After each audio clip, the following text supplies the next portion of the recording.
Hello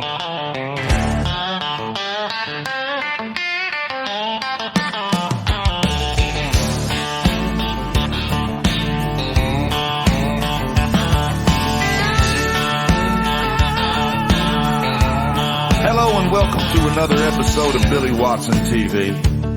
It is Halloween today, and that coincides with my 13th chat with Mike Williams, also known as Sage of Quay. I hope that is not a bad omen and we get attacked by internet bugs, viruses, or trolls. I'm sure it will be fine. Our last chat focused on the Beatles, but today, AB, we'll talk on the subject of Halloween as well as other topics that are in the zeitgeist these days. Welcome back to the show, my good friend, Mike Williams.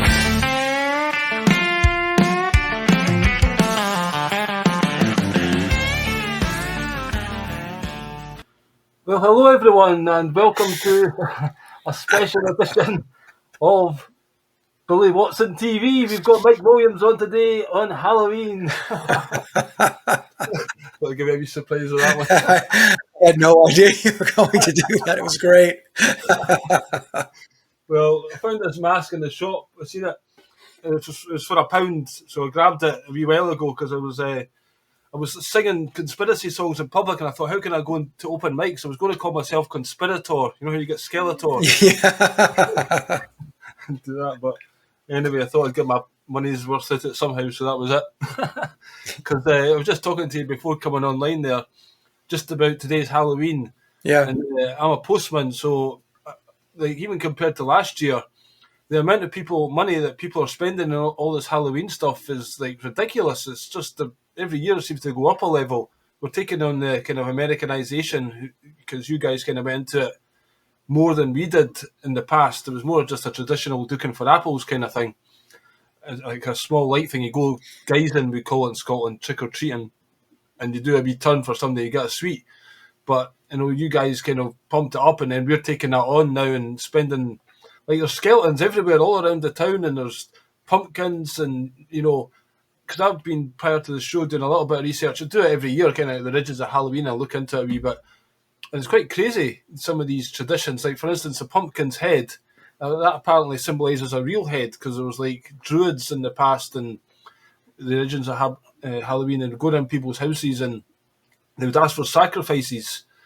And this is partly what you call a bonfire, was like a bonfire, because there'd be bones left in the end of it. And like looking for apples, they were threatening, you know, the people that got taken for the sacrifice. It says, we're not going to burn you alive in this Wicker Man effigy type thing. If you can get an apple out of this boiling liquid, so they put their face in and try and, you know, get an apple out first time. And if they'd done it, then they got spared, but they were probably deformed for life. And Yeah. you know, all these wee traditions that people think is fun has it comes from somewhere, and it's very dark and nefarious. So, you know, I've never been into it. I never got my son into all this Halloween stuff, but people, getting dressed up for Halloween, and that was like to kind of pretend you were like an evil spirit, so the spirits would leave you alone and would focus on other people, because the veil's thinned tonight, and I'm sure they're doing lots of satanic rituals in the underground bases or whatever. But, you know, just the whole Halloween thing, what's your thoughts on this and, the dark side of it, so to speak? Well, here in the United States, you're absolutely correct. It's over the top. Each year I see more and more decorations, and I realize that people think it's all in fun, but they're putting grave headstones on their property, skeletons. It's dark stuff. And I was never a big fan of Halloween. When I was younger, of course, I used to participate. When you're younger, you just don't know any better.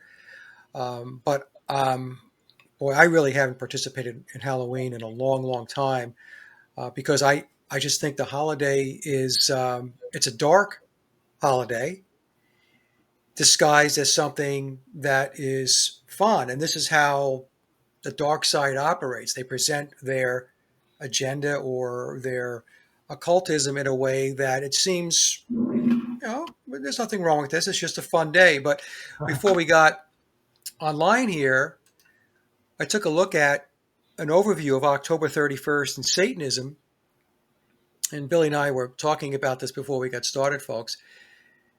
And it goes on to say that October 31st is recognized by several satanic organizations as a significant date, often referred to as Halloween or All Hallows Eve or the fall climax, it is not a celebration of the devil's birthday, Satan being a symbolic figure in most modern satanic traditions, but rather a day emphasizing indulgence, self-expression, and engagement with darkness as an aesthetic and philosophical concept. So indulgence, self-expression, and engagement with darkness.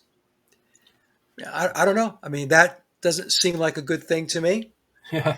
And Apparently, it was to do like there could be chaos today. It's a day you could do crazy things, and it's just got a very dark side to it. And obviously, we do hear tales of survivors or whatever from the satanic rituals talk about this period being a time where they do more rituals. I don't know if there is a thinning of the veils or whatever you want to call it, but it's like the change of the season, isn't it? It's going into winter time now. yes, It's like the start of winter that it's darkness. Suppose things get more dark, so it's like they're celebrating that. yeah, less light, more dark, right? Versus Uh, the spring and the summer. Yep. yeah. Now there's All Hallows Day, which is All Saints Day, and then yeah, I mean, I'm not an expert on it, but I just find it creepy how ignorant we are, how we just take things at face value and go along with stuff without questioning what we're participating in. Yeah, that's because people are unknowing and they just go with the flow and they have these quote traditions and they don't really spend the time to try to understand what does this stuff really mean. What I've noticed here in the United States, Billy, is we're seeing more and more decorations for Halloween and less decorating for Christmas. All right. That Yeah, tells you a little something there. it is becoming a bigger thing for sure. Every year, like just to say, I'm walking around the town and there's like it's got a skeleton's head and it's got a little bit of arms and a couple of knees sticking out, so it looks like there's a skeleton buried in the ground. And Yeah, there's usually the R.I.P. Tombstones and big, huge effigies of different creatures in their front garden and stuff. I like, if people not got anything better to spend their money on than yeah, attracting demons and ghouls or putting it out there. Whether you believe in the spirit world or not, I mean, I do think there's there's dark entities, and they must be reveling in all this stuff. It's like people are, indulging them and almost creating it, a place for them to come. It's like inviting them into your house. Like, what do they say about there's the vampire and stuff? You got to be invited in, right. you know. Right. People don't understand that where your consciousness goes, where your energy goes, your non physical energy, and even your physical energy, when you go someplace, what's going to happen is something is going to manifest. So if you're focusing on something a lot, and what the controllers do is they want to direct people's focus and their concentration. That would be their non physical energy. To areas where they want to manifest an outcome. So, Halloween is just indicative of where society is at in general today. I mean, the whole system is satanic. The whole Yeah. system is. It's just that people don't see it because they don't understand it. Some people talk about Christmas as well. Yeah, How much do you actually hear of supposedly Jesus? If you believe he existed or not, but Jesus is like a byproduct almost of Christmas. Maybe in a church somewhere it'll get mentioned, but in the main, people are, especially in the West, I guess, in the UK, I don't hear. It's all Santa, Satan basically, Satan. yes, right. And it's all about consumerism. Yeah, So, I mean, I would say that at least for Christmas, the way I was brought up in most people, it's a time of hope, a time of joy, coming together as families and friends. So it's a very joyous type of occasion. And but with Halloween, it's clearly about darkness and death. That's why you yeah, have tombstones and skeletons.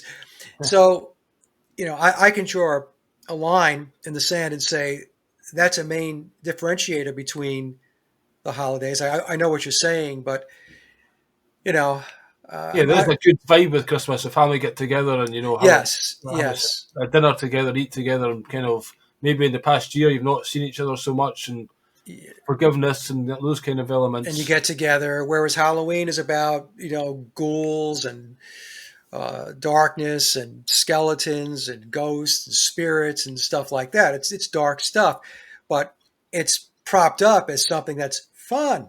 Yeah. Well, Enjoy your darkness. Michael Jackson's Thriller video. It's a Right. lot all these zombie movies. There's so much of these things get made. They've degenerated the culture. In the Yeah. past, there used to be a certain element of goodness in the world that you weren't allowed to kind of, subject people to. I think they probably understood, you know, somehow that if you show these things, people will imitate them and things. But now it's a case of just anything goes. And, Right. for a while there was zombie movies galore. And just the gore and the horror. People love horror. I mean, I'm not a big fan of it, but some people revel in all that. Again, it's the darkness just getting a chance to put itself out there. Well, the gore and the horror is conditioning. It's to get people acclimated to seeing that. And if you keep showing it, year after year after year, decade after decade, what happens is people become desensitized. So, as an example, we we can show what's going on in Gaza as an example, Yep, exactly. right? And there's footage of bombings and killings and all of that stuff, and it's horrific. But then you have to think to yourself, how many people are so desensitized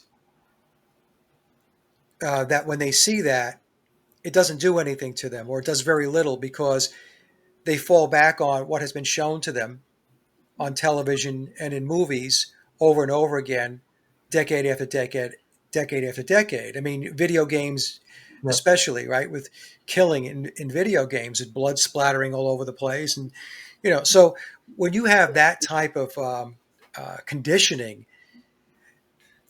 as far as I'm concerned, it's a stepping stone to get people to become apathetic or not care when the real thing happens. 100%. Yeah, because there's less Shock.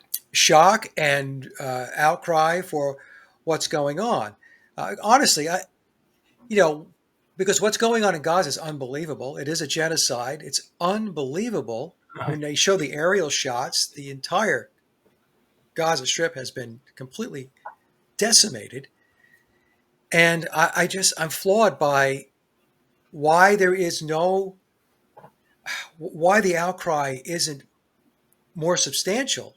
And I'm not talking about what I'm watching on TV. I mean, I could talk to people outside and have a discussion. Either A, they don't know anything about Gaza, or if they do, it's a shrug of the shoulders because, not our business. I'm not there. I'm okay. Yeah. So they have a lack of empathy for humanity in That's it. general. Mm-hmm. So that's really where humans are today. Most of the population is just completely dissociated and detached from these types of events. And when that happens, then the bad guys, the dark side, they can continue marching forward because there's no resistance, there's no pushback. Yep. It's amazing how they do it in the stepping stones, just a little bit at a time. Like when computers first started, you'd run around, you kill a guy, you go, oh, this wee digital thing and fall down. To the games that you get now, Call of Duty or something like that, you're literally blowing somebody's brains out and all the rest of it. And far more realistic. Yeah, exactly. That's what I mean. Yeah. It's almost virtually real. Yep. Virtual reality, And it'll not be long till you got the headset on. You'll be hard to tell the difference between reality and what you're doing in the game. And in fact, the U.S. military and the CIA and all of the other alphabet agencies were heavily behind a lot of the video game companies as far as funding and getting them started because they were training grounds for future recruits. Right, yeah. To do drone strikes and all of that. So in other words, if you're a person who's operating a drone in some remote facility and you're desensitized to killing people, and that's the perfect candidate to have it sitting in a chair doing that. So what would be the training? The training would be somebody that is very acclimated to playing all these games and seeing that over and over again, they become desensitized. So when they get, in front of the screen and it's the real deal, they don't they don't equate it as the real deal. It's another video game Yeah, in their mind psychologically. yeah. Again, they're experts in just manipulating us, and I say they keep on saying, "Who is this they?" Again, Halloween. What is this? David Icke talks about the reptiles. Is there like a demonic race here Yes. masquerading as human beings? Are they literally reptiles? Or have they been possessed with these reptilian demons? Or because it definitely seems. I mean, I was watching something that talked about the 2030 agenda was kind of predicted a while ago, and they're aiming to get basically Lucifer named as God on the seat of humanity and have everyone under total control, whether that's digital ID with a microchip in them and, all that entails. By like 2030, that's their agenda. And to be out in the open, Yeah. like, we are, and then maybe these reptilians will start showing themselves because I believe it could be something to do with there's a cloak, they've got some kind of cloak that we don't see them as they truly are. It's a bit crazy to think about that, but it does seem that way. I mean, even Netanyahu, or how's he talking to Trump? How are they giving him the time of day? All right. All these guys masquerading with their shirt and tie on, the illusion that you're a good person, you're wearing a shirt and tie and a suit and you're well presented. It's just all bullshit. And there's Keir Starmer saying, oh, you will have a digital ID or you'll not get a job. Basically, you're going to starve or you're going to fucking take your programmable currency, which will then lead to programming every aspect of your life. Right. And you will be 100% slave. How they've got the gall to stand there. And us as a mass of people, are listening to, we're watching football or just distracted in Netflix movies or whatever, and these guys are getting away with it. It's just some mental black magic shit over humanity as a whole that kind of look to these authority figures and accept them, and they can stand there and justify this. The October the 7th thing. Netanyahu's using that till the cows come home to justify genocide of the people. It's not quite the same thing, and we all know who funded Hamas and how was that allowed to happen, Exactly. all this kind of stuff. So it doesn't take much investigation, but most people, that's what gets me on a daily basis. You can't talk about these things because nobody's interested or they've just not got it in them. Is it the NPCs thing? Are the NPCs? Is this they created a massive clones that are just non-thinking, so they know they'll always have control over humanity? What's going on? Yeah, well, as a hypnotherapist, I was in practice, as you know, Billy, for 12 years. I was a master hypnotherapist, and I can tell you that the human mind is very programmable. To give everybody an example, I've had people that came in, they smoked for decades, 20, 30, 40 years, and they couldn't quit. They would come in and say, Mike, no matter what I've tried to do to quit, I can't quit. Patches, cold turkey, you name it. And I would have 2 sessions with them within a week. And after the second session, after a week, they stop smoking. And that's because you're able to change the files that are sitting on the hard drive of the mind. Yeah. So by altering those files and updating them and changing them, there's different behavioral patterns. Now, I'm doing this as a hypnotherapist, and I've done this for people for smoking, for drinking, for vaping, public speaking, self-confidence, you name it. I did it all, and I was in practice for 12 years. So if I can do this, Mike Williams, who's got a small practice out of North Carolina, or had, I retired back in 2022, but think about what organizations like Tavistock is doing based upon what they know and what they have been experimenting with for 100 years. So the problem is that most people are checked out, and not only that, but they believe that their thoughts are their own. Yep. And they're not. They don't have an original thought. And so they sit in front of their television sets, and they get a television set as a hypnosis box. It puts you into an alpha wave frequency, and then repetition is The, what drives people to change behavior. It was specifically designed to have that frequency. I think in the original TVs didn't have it, and then they took them off and then put them back on sale to specifically be attuned to the Yeah. human brains. So again, they know what they're doing. Live vision. Yeah. So the point is that people don't think that they can be programmed, which is I find it's comical because, like I said, for 12 years I was working with people to change behavior in a positive way. So if I can change behavior in a positive way, then these people we're talking about, the deep state organizations like Tavistock, the tools and the subject matter expertise that they have is so advanced that their ability to be able to alter people's behaviors and reactions, it's very simple for them because they have multiple catalysts. It's the television, it's the music, it's the books that you read, it's everything, it's everywhere, it's pervasive. So, and going back to when you're talking about these non-human entities, I am in agreement with you, Billy. And I know that David Icke took a lot of flack for talking about reptilians and archons and all that stuff. But if we just go back to the Gnostic teachings and the Demiurge, I, to be honest with you, I give that whole school of thought, that whole theology, a lot of credence. There is something evil that that has control of the reins at this point in time, and this is going to sound probably crazy to some people, but the demiurge back in the Sumerian uh, mythology would be Enlil, Right. and Enlil. The story goes that Enlil created humans to be essentially slaves to mine the gold.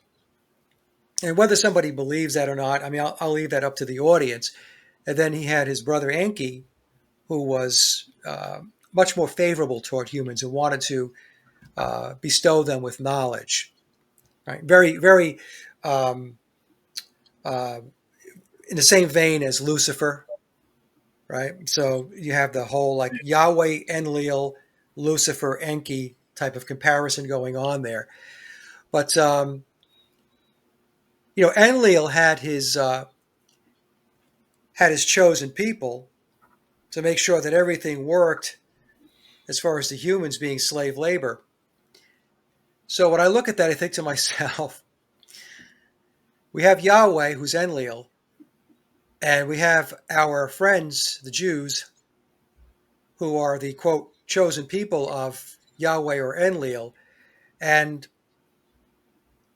the way I look at it, there's a lot of parallels and similarities to those stories. So the so-called chosen people are the henchmen for Yahweh Enlil that is maintaining the enslavement of humanity. Now, again, this is just one viewpoint that I'm giving. I have other ways of looking at this. You and I have talked about Christopher John Bjerknes's work, which I find very interesting. I can take it in a certain amount of dosages because it is very heavy, Yeah. and it does start to get a bit repetitive. But I would suggest that maybe folks take a look at some of his work. I don't agree with everything that Christopher talks about. I want to be very clear about that. But be that as it may, I still find a lot of what he presents to be very thought provoking. So we have a situation here where the point I'm trying to make is that we have nefarious and dark forces that at this point in time are running the show. And I know there are good forces out there, so I don't want to say that there's not good. There is good, but it's a battle. It's a spiritual battle between the good and the not good, the dark, the light and the dark, and and we have to We have to recognize these dark forces, and we have to call them out, and we have to stop playing their game. We have to stop interacting in their sandbox. They've built this sandbox, and everybody's playing in it, or most people are playing in it. And as long as that continues to happen, then not a whole lot's going to change. In fact, it's going to get worse because it goes back to what we were talking about before. There's no resistance. There's nobody pushing back. There's nobody saying, hey, we've got to stop this, except a small minority of people whose voices can easily be pushed out of the way by censoring them and not giving them platforms. Yeah. Right? So anyway, I don't want to go on and on there, but I wanted just to comment on the fact that we have these dark forces and, and the Jewish control system, and that's part of that dark control system. Yeah. You mentioned the word nefarious there. I sent you a movie. I don't know if you downloaded it. The movie called Nefarious. Did you get that email? Yes, I did. In fact, I think I saw that movie. That was an independent movie, right? I'm not sure. Just I've seen somebody mention it on a kind of live stream, so I downloaded it and watched it. So I don't know the background of it, but I thought it was quite interesting. Yeah. Because when you sent it, I looked at it and I said, I think I watched that movie a couple of years back. It was So kind of a heavy movie. Yeah, there was a guy in a prison who Yes, was that's it. there, That's it. and he was basically there for lots of murders, Yeah, but he'd been possessed with a demon. yeah, And this psychiatrist guy goes in to say, if he's mentally ill, then he can't be getting the death sentence. But if he's okay, then they can give it to him yeah. because there's against the law to, kill somebody that's mentally ill. So this demon starts speaking to him and says, "Look, I'm a demon. I want you to kill me because if we've done with the use of this body, this vessel. I'm going to keep living anyway." Right. So then the guy doesn't believe him. He's a demon and says, "I don't believe you." He says, "Well, if you don't believe me, then invite me into you." So okay, come on in, possess me. And he didn't do it, but he says a demon has patience. We'll get there eventually. But the demon, when he was talking, made an interesting little statement. He basically says, God created the world and everything in the whole universe. He is the ultimate. We're not the ultimate creator. But then he gave us free will. Mm-hmm. But with that free will, it says, then you must follow me. You must do good. And then that's why Lucifer rebelled. Say, well, hold on a minute. If you're giving us free will, but we have to follow you, then we're slaves to you. Right. So I don't have free will. You don't have free will, no. Yeah. So it's like there's good and bad, but you must choose good. So that's like a dictatorship. So the whole philosophy of the demons was like follow Lucifer because of the ego and the pride, and we're all gods kind of thing. And there's a lot of that in the New Age. You get we are all gods, and maybe we're all part of God, but we're not exactly the God. But yeah, I just thought it was quite an interesting movie, and it shows you how this guy, occasionally the demon would leave him, and the guy would be like, oh no, what's going on here, and almost embarrassed to be in jail, and he didn't really, it wasn't him, but he'd done some things that had allowed this demon to enter him. Right. So ultimately it was him. But it's just the idea of possession to that level. And again, when I see the leaders, so-called leaders, on TV, you just get a very uneasy feeling, whether reptilian or demonic. Yeah. Because again, probably normal humans have been taken into the fraternity or whatever by doing even the basic opening Freemasonic ritual. Right. When they put the blindfold on and stuff like that and swear an oath. So yeah, I thought that was quite interesting. Somebody today mentioned Peter Thiel, the guy I think it's with PayPal. That's like an anagram of the reptile. Yeah. Yeah, him and the guy from Palantir, what's his name? Alex Karp. Yeah. That he's a psychopath. That guy's a psychopath. And every time I see an interview with that guy, the guy just completely creeps me out. Obviously, he has absolutely zero empathy for humanity. And what's really scary about it is that Trump essentially handed the country's management of data and surveillance over to Palantir. So it's what people really, especially the whole MAGA group. I mean, I know there's cracks in the base now because people are trying to figure out what the heck is going on in Gaza. Why is that being allowed to happen? Because there are people with a conscience. And also, why does Israel have so much control over the United States? Which, in a So, way, it's kind of funny because you and I have been talking about this for many years. I told people years and years and years and years ago that this country was commandeered, that it was well, occupied. I've been listening to somebody recently who kind of says, that Israel is actually controlled by America. That's America in the Middle East, but they're making it seem like Israel are controlling it. So when they want to do some genocidal or, anti-human agenda, they can get Israel to do it and blame it on the Jews almost kind of thing and use them as a patsy. Yeah. Actually, they are ultimately, just an annex of America.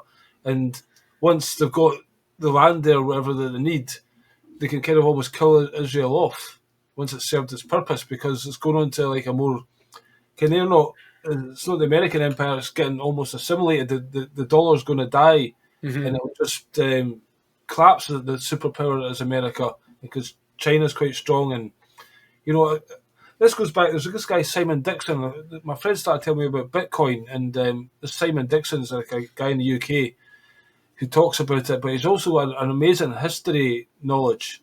And he talks about the founding of the Federal Reserve and the creature at Jekyll Island, that Hmm. kind of story, how the bankers got together and formed a cabal, really.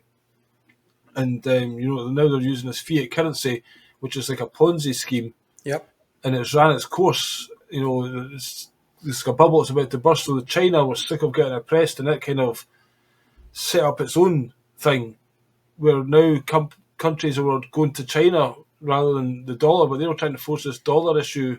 This is why Saddam and Gaddafi and stuff were killed. They were trying to go against that. Right. And now their solution to the whole fiat currency bubble that's bursting is the digital ID. And that's why this guy's recommending Bitcoin, because it's a programmable money, but you can't fix it because it's open source and Right. everyone can see it, whereas they can print money out of thin air in the fiat currency world. So yeah, basically, again, he explained this whole thing with regard to what's going to happen to America and this digital ID. That's the reason for it. It's really the bankers. And he said back in the day there was like the Italian mafia and the Jewish mafia was part of this Jekyll Island thing. Yeah. They're criminals. And in the movies, you'll only get the Italian, Yeah. the God, what's it, Godfather and stuff like that, or Yeah. whoever they are. But because they keep that one, the Jewish side of it, hidden. And now you're anti-Semitic, of course, if you even mention that. And again, we're not talking about all Jews. There's a particular group of people, within that, entity, but the bankers themselves. So I think, and then he talks about Trump and Keir Starmer and all these people. When you see what they're doing, like handing these details to Palder, they're 100% working for the bankers. Absolutely.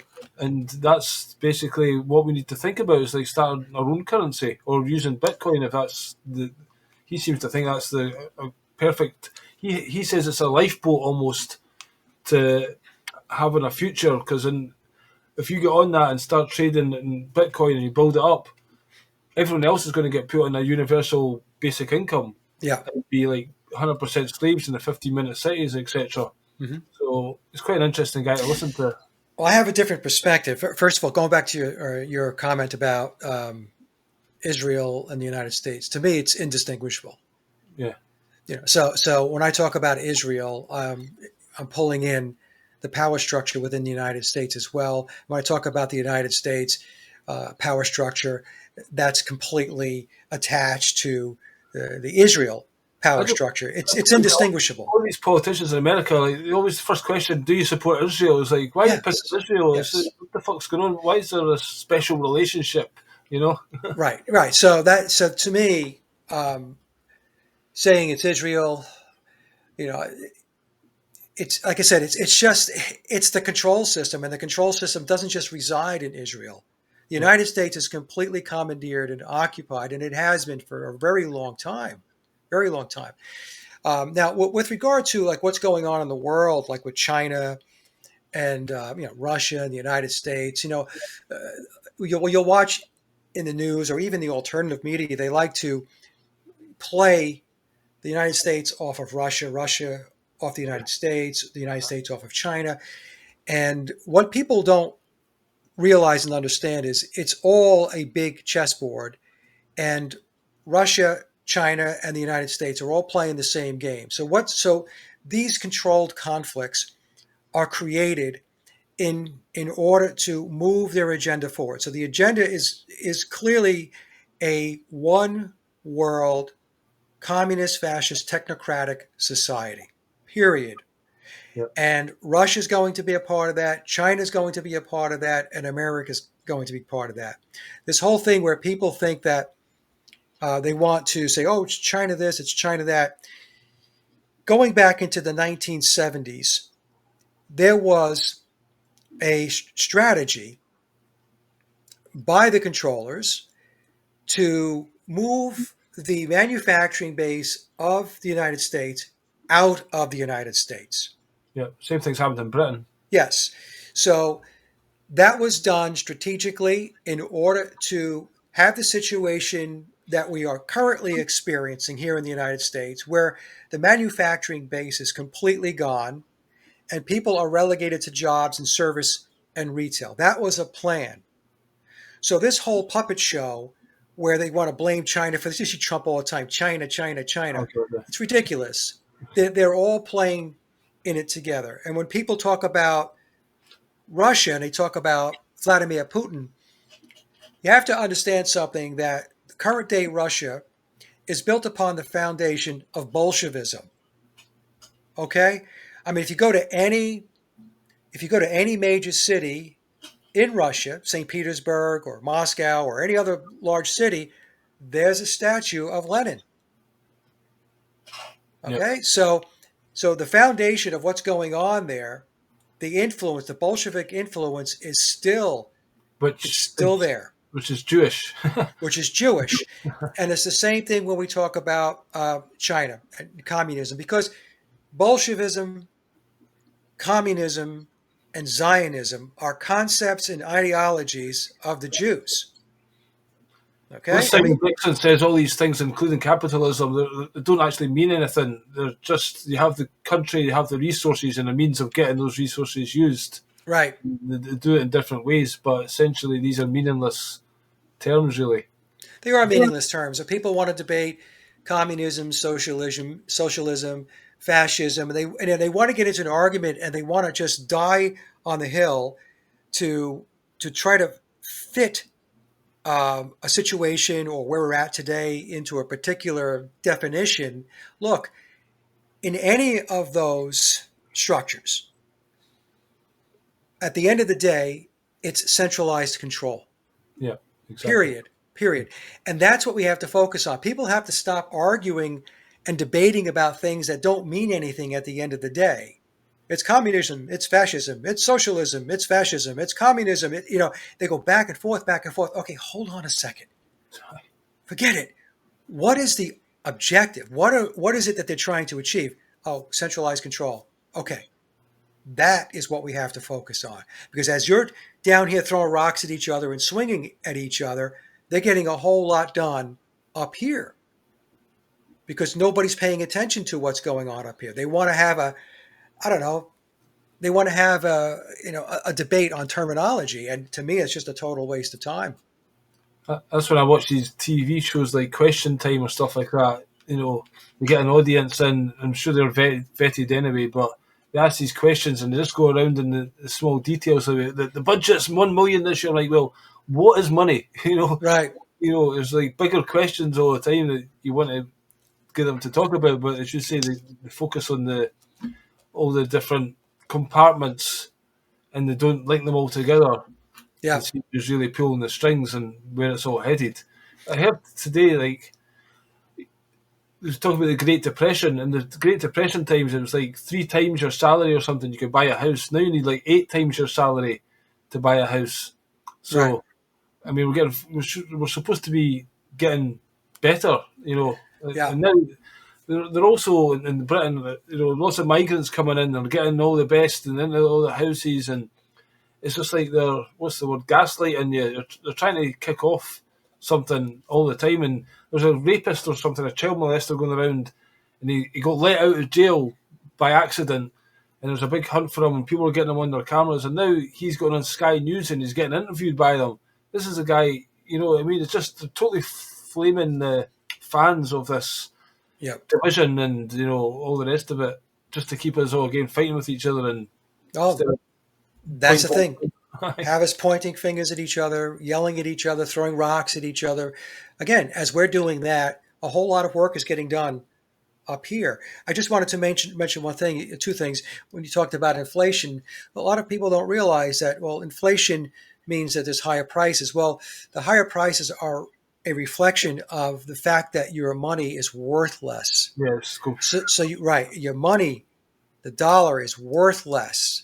That's what inflation really is. Yep. It has lost its value. So that creates a situation where bread, like I went to the store yesterday and I picked up a couple of groceries and I walked out, it was $100 bill, Billy, just to buy, some of the necessities, some milk, some bread, I had to buy some tomatoes, some tuna fish or whatever. And it's unbelievable.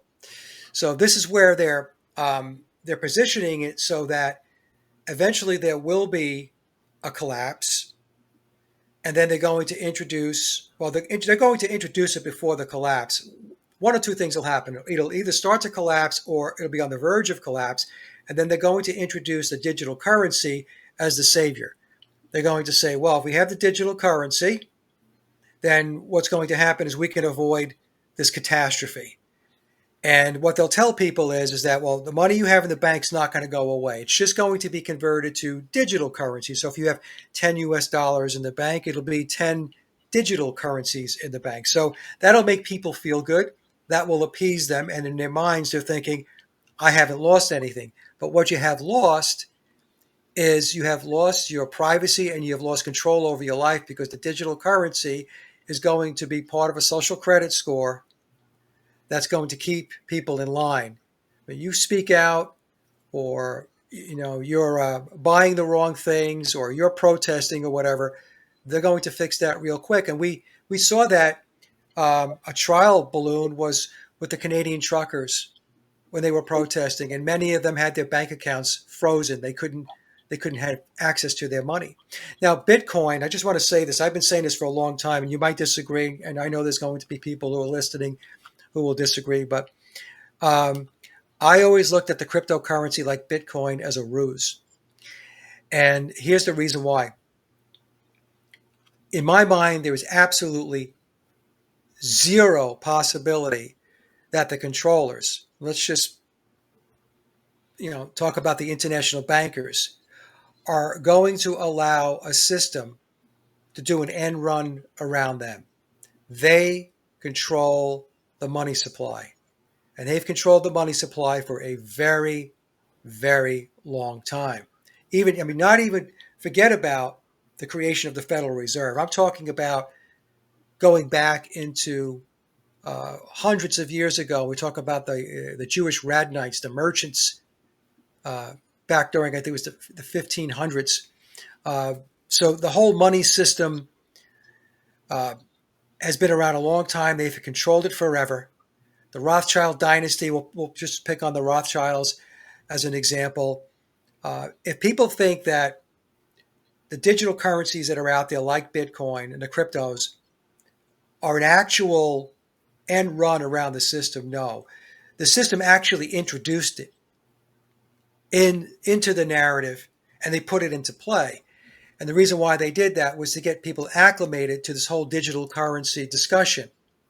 So you can't just have fiat money one day and then say, oh, here's digital currency, because people are going to be like, well, hold on a second, what are you talking about? So, what happens in the beginning is, like with Bitcoin and these other cryptos, they get these big names to pump it up in the beginning. And by pumping it up, especially in the beginning, they make a lot of money. So they're getting rewarded for promoting it. But at the end of the day, I don't see any way that Bitcoin or any other cryptocurrency is going to be a savior with regard to your financial sovereignty. I just don't see it, because I don't think there's any way that the controllers don't have a handle on it. I just don't see it. That's my perspective. And I know as people who are big time into Bitcoin and crypto right now are screaming and yelling at me through their monitor, but I don't know. I mean, we'll see whether I'm proven right or wrong within the next couple of years, because digital currency, I think, is going to be here by 2030. Well, the first thing is, I was going to say that is like we talk about money, fiat currency. Yes, you go to the ATM and get the bank, but they're making it so much more convenient. Yes. So it's like card everywhere, card, and Yep. I was in Turkey recently, and their money's inflated a lot, but they're keeping the highest bill at like 200 lira, which is nothing. So people who want to buy anything remotely substantial, like $100 worth, they need a pile of notes like this. Yeah. So it's just not convenient and practical. So again, it gets people used to that. Yeah. It's convenient. Yeah. Yeah. So, Convenience generates basically complicity. You comply. It's convenient, and so it's, hey, this is great. Now, it would be great if there wasn't a nefarious agenda behind it. I'm all for making things simple, but make it simple and good for the yeah, population, right? But that's not what they're doing. definitely not. No, not at all. Yeah, Well, and even the Keir thing with Starmer, the thing with fiat money is, I bumped my microphone there, probably popped. Um, is it's kept afloat. People will say, well, there's nothing backing fiat currency. And that's true. That's true from the standpoint that it's not backed by gold or silver or anything like that. But it is backed by consumerism. So as long as people believe that the fiat money has value through consumerism, that they can actually buy something, then it has backing. It has value. It's based upon people's psychological uh, understanding or definition of where they position the fiat money. I can go out tomorrow and buy a big TV. My money has value because without that fiat money, I couldn't buy a TV. That's why they constantly have to keep the consumerism going. That's why you're being bombarded with advertisements. That's why they're always trying to, they're selling your data, that they're putting ads on your social media, they're going to Facebook. I mean, you talk about, I need new tires. All of a sudden, you have all of these ads that show tire companies and where you can buy tires. That's not by accident. That's because they've got to keep that consumer machine going in order to keep their, quote, economy going. That's why they keep talking about also, we have to have continual economic growth. When you think about it, you say to yourself, why? yeah. Really, why?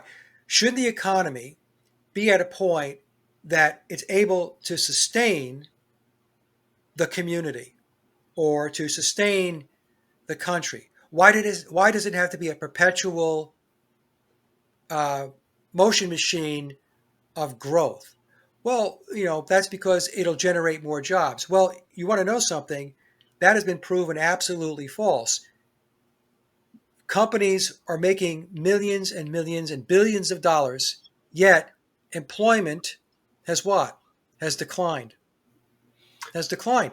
And when I was back in the corporate world, this is going back a long time ago, folks, because I retired back in 2014 from the corporate world. But when I was there, you know, what we were being told, and I worked for a large corporation, and we were being told that we need to re-engineer, we need to transform the business, and we need to automate, and we should be looking to work ourselves out of a job.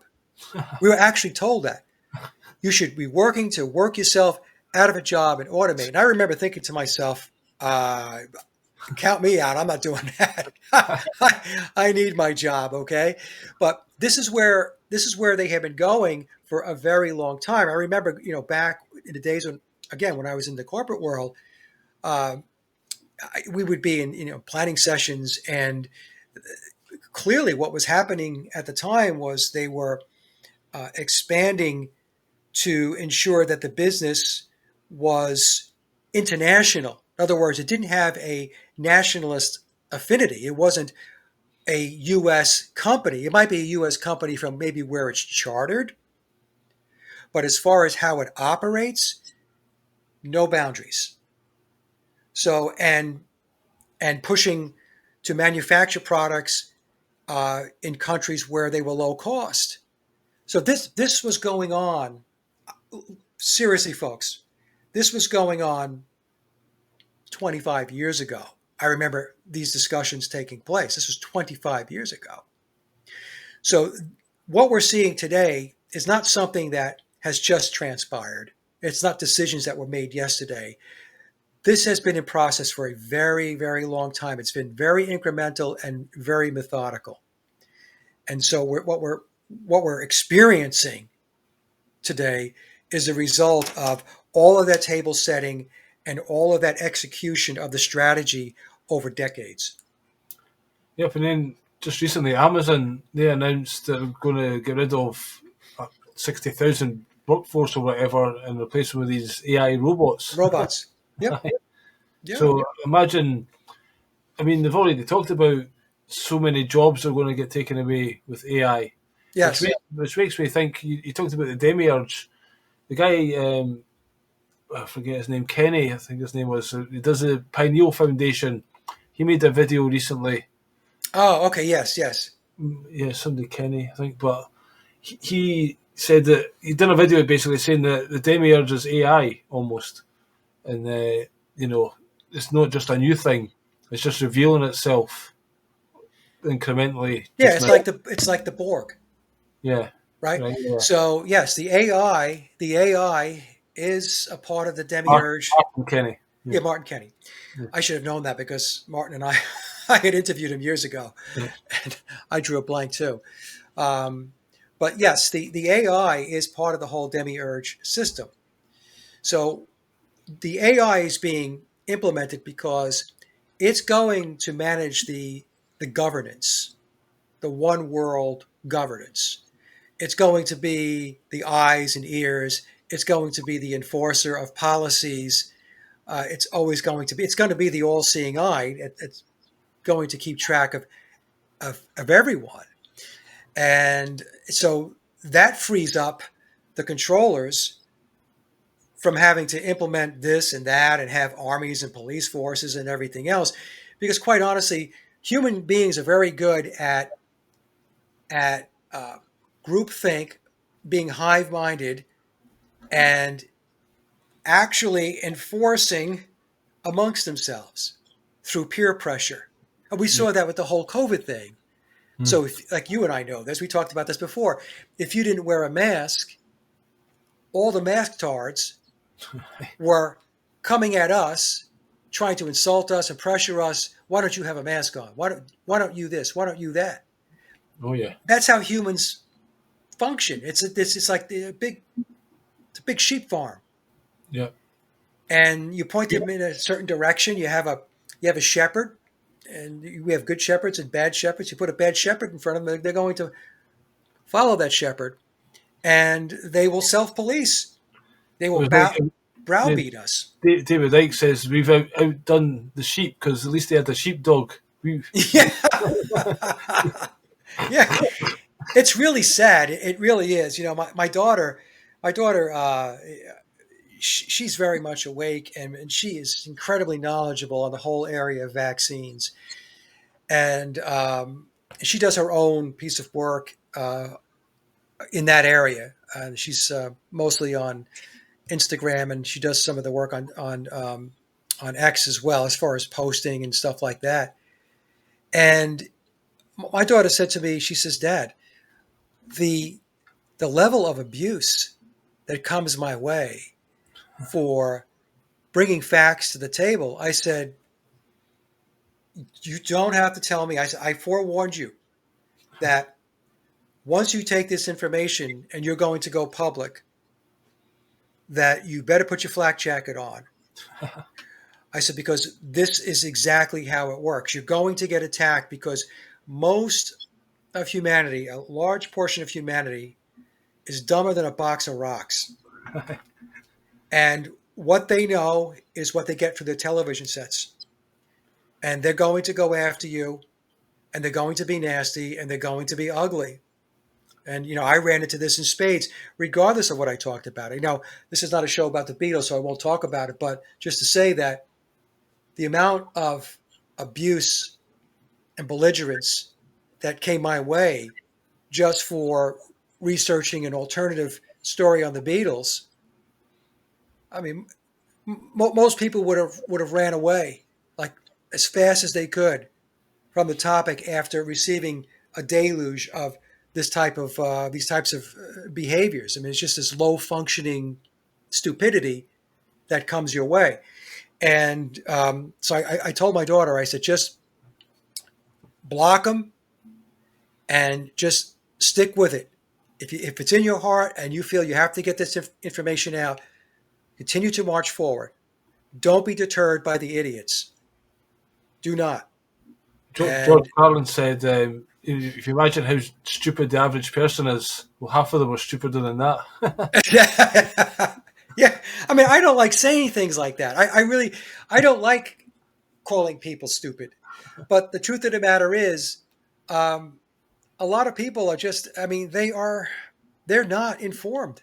They think they are, and they get really self-righteous in their stupidity too. That's even the sadder part of the whole discussion. But try and talk to some people, they've got lots of sound bites or information from the news or the television, but when you actually question them on it, they can contradict themselves, and yes, because they don't have a full picture. It's just, I heard this from somewhere, so I'll just repeat this, and then right. I'll just repeat that. But actually, there's no logical reasoning behind it. Well, it's like the other example is COVID, right? So people who took the shot and they were told that now you are impenetrable. You cannot be infected by the COVID disease.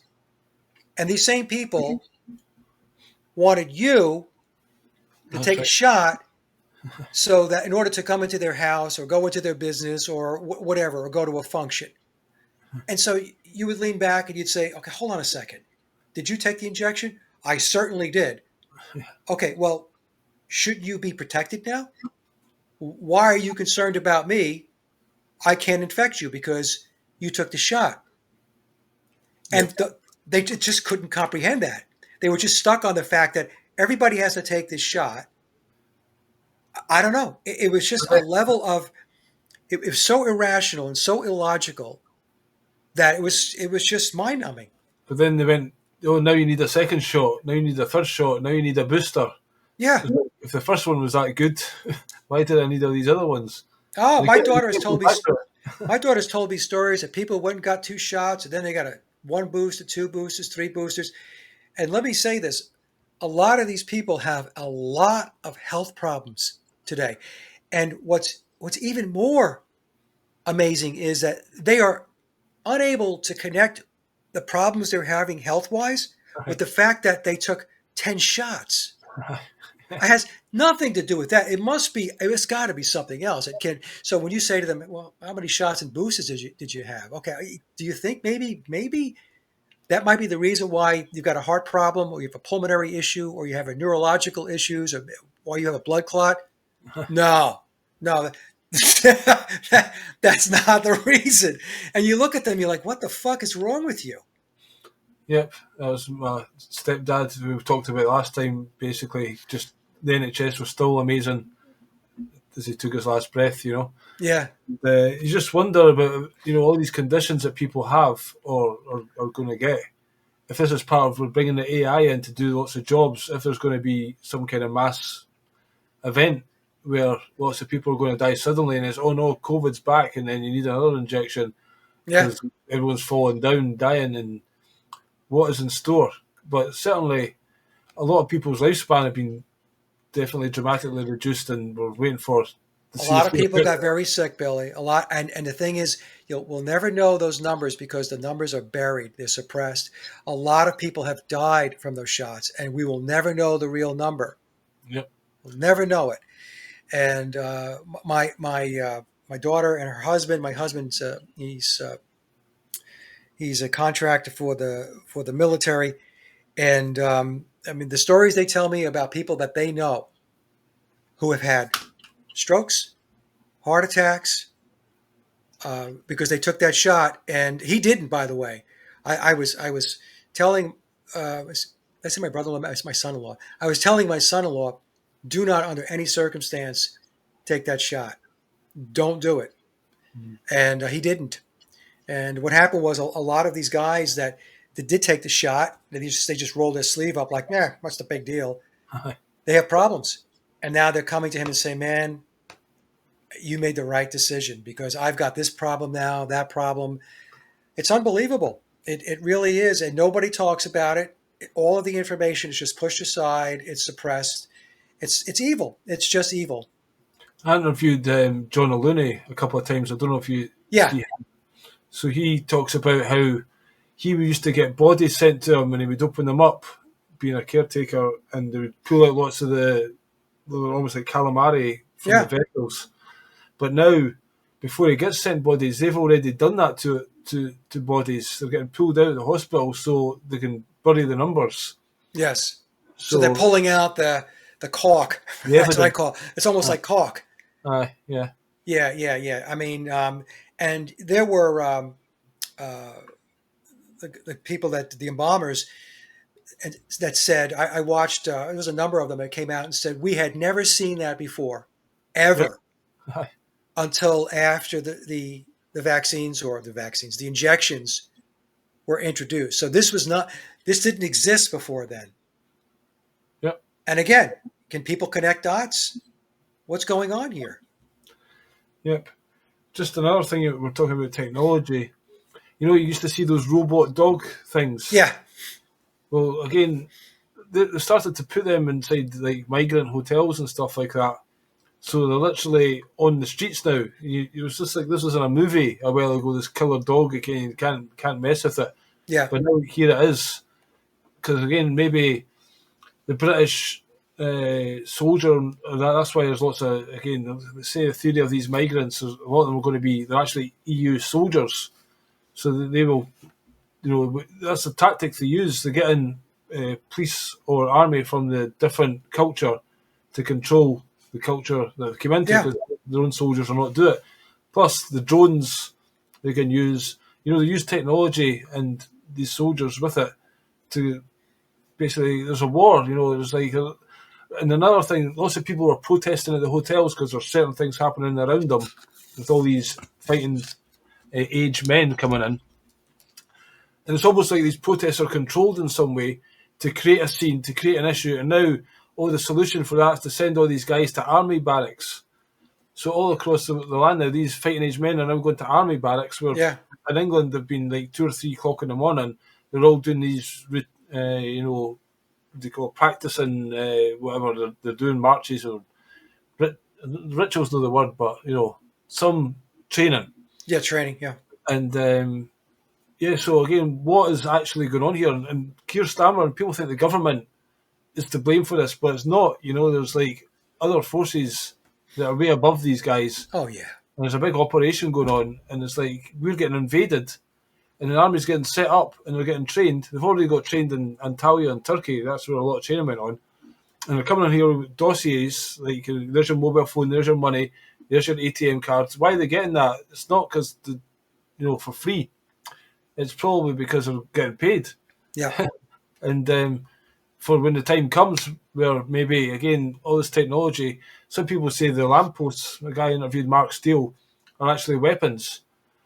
And then they've changed all the lighting on the lampposts as well. You used to get these incandescent bulbs. Yeah. Now these LEDs that are flashing, that's all a war on us as well. Yeah.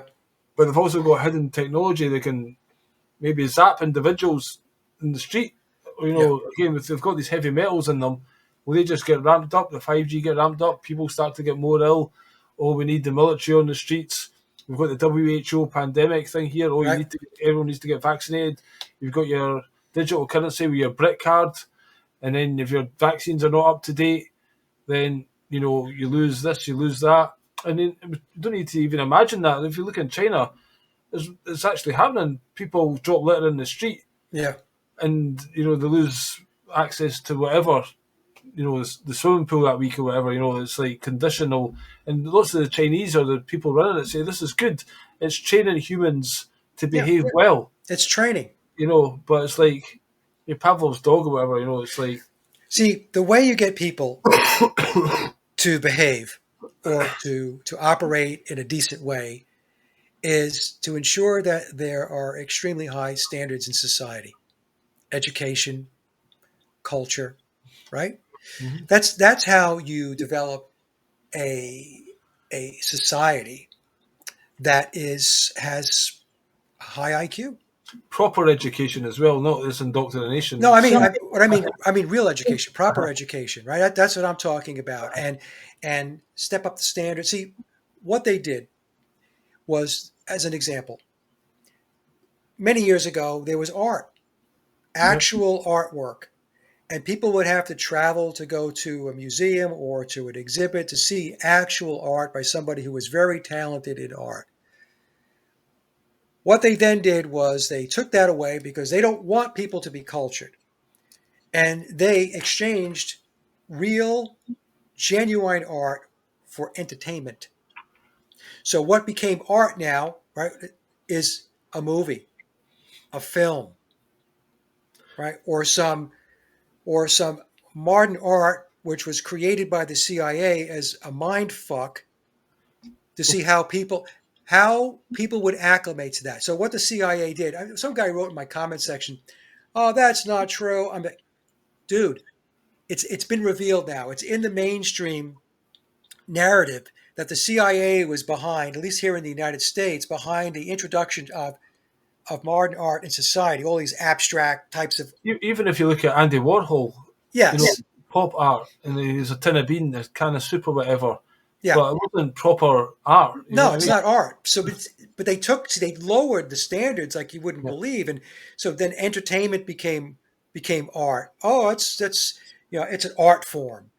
yeah. It's what they just dumbed everything down. So people are no longer looking at sculptures, really masterful types of paintings or anything like that. Their sense of an art form is to go to Netflix and watch a really good movie. I really enjoyed that movie. That was one great piece of art, that film was. Yeah. And then we were talking about before about the troops. Here in the United States, we got Trump. He was on this thing where there was a decision by the Supreme Court, thank God, that put the brakes on it. But he was putting the National Guard in the Is it, streets in order to fight crime. is this ICE? Yeah, well, ICE, yes, you got and now when you go on YouTube, there's commercials for ICE What is that and ICE? recruiting. I thought that was the National Guard, no? Is that No, the same? ICE is the immigration All enforcement. right. All right. Okay, Is that what they were? Right. Okay. National Guard is supposed to be the Yeah. military arm, if you They went. will, of They the went. state. They went to Washington first. The Yes, Washington. Washington, the 10 mile radius, and people say that was like a trial because again, that's a Yeah, country within a country, and they could do yes, it there. And then they tried it in Chicago. Was that the next one? yeah, Chicago. Yeah, And then yeah, how did that pan out? Because again, they're saying that people in Washington were saying because all the crackheads or whatever on the street, they were cleaning them up. So yeah. the people were saying it was getting better. But yeah, I mean, to me, it was just a way to bring in the whole National Guard all across the country. It wasn't getting better. It was what it was it's acclimation. It's to get people acclimated to seeing Yeah, true. troops in full combat gear or SWAT gear Right. on your streets Right. and with holding automatic weapons and all of that stuff. And that's what it's all about. They're not interested in fighting crime. I No. mean, they're not interested in making you safe. They don't give a shit about you or me or anybody else.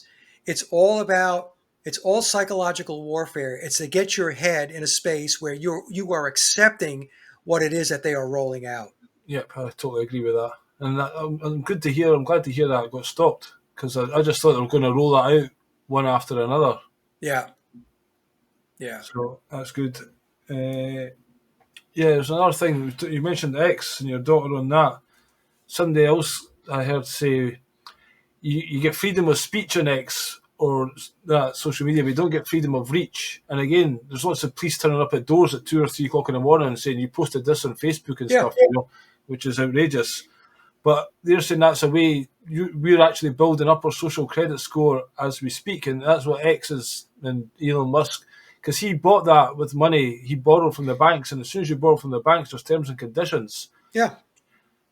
So he is in their pocket, and he's allowed to let all this free speech out there, so-called free speech. I'm sure there's still, sandboxing and all the rest of it, and people not getting stuff posted, but to a certain extent, so that people give themselves away. Like, this is who I am, telling the internet. And obviously, we're doing it big time, but everyone's kind of building up this future social credit score, so they get a profile of us all.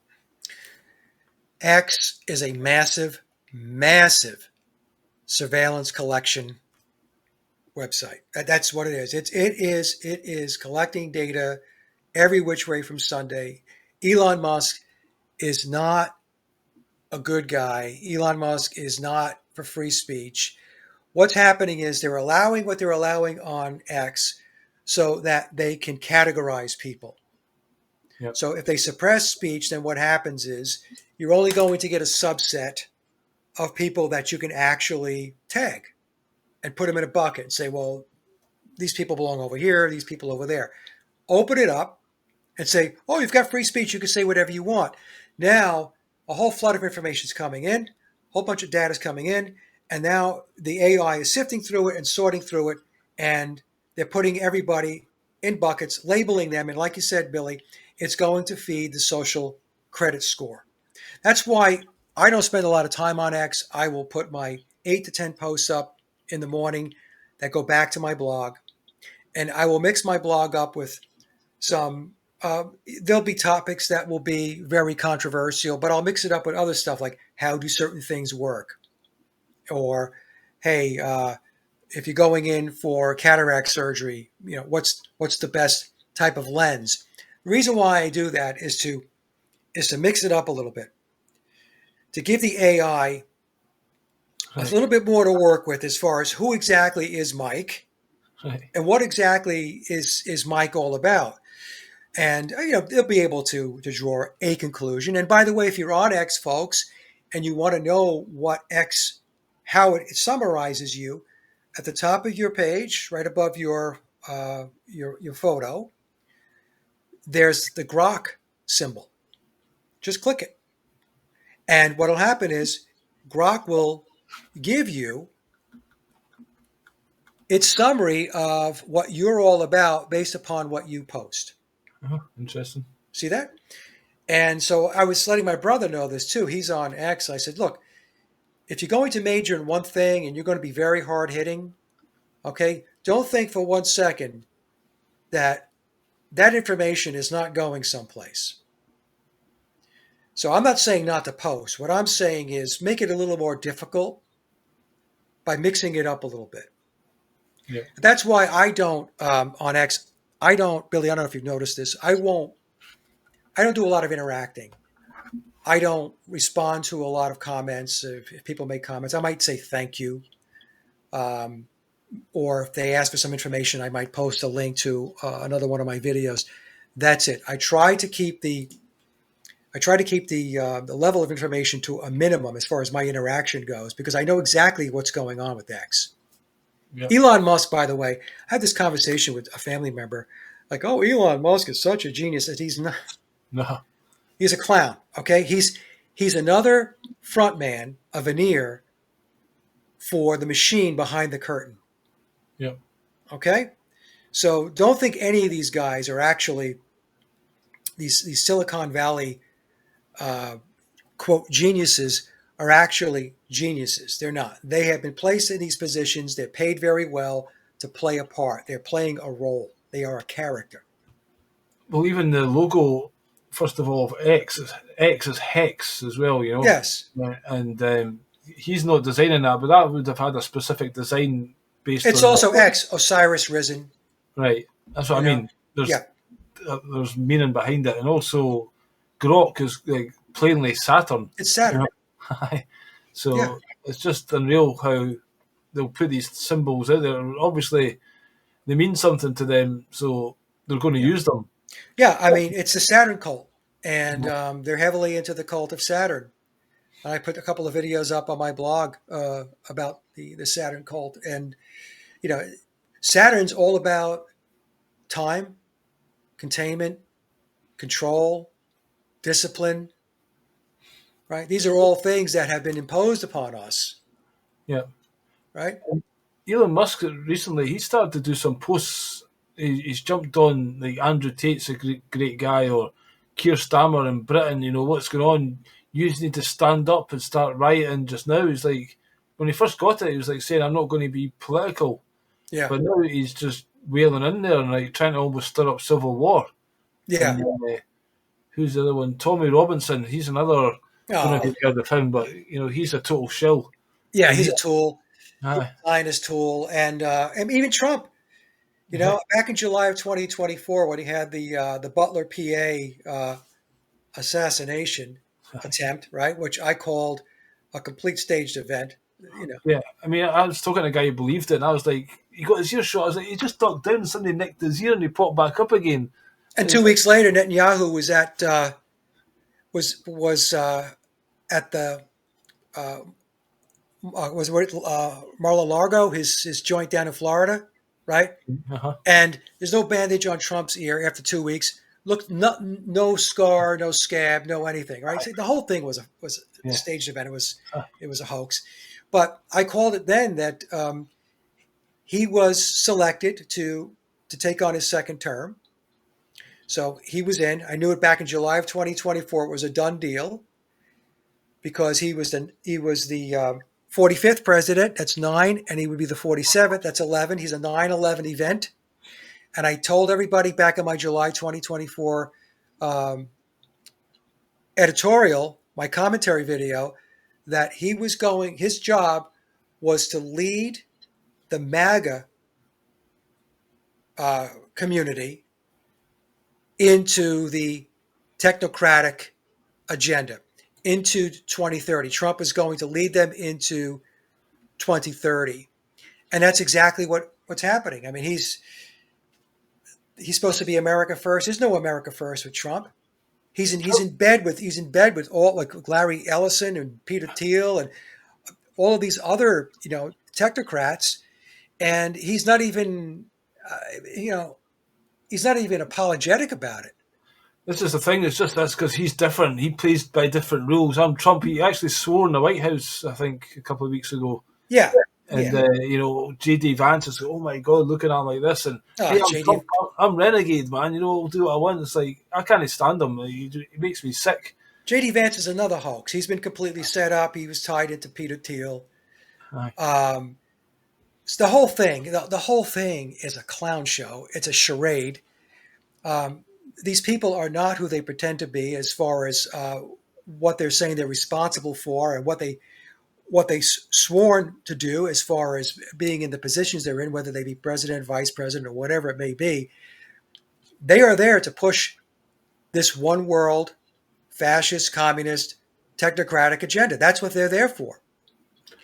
And unfortunately, they're succeeding.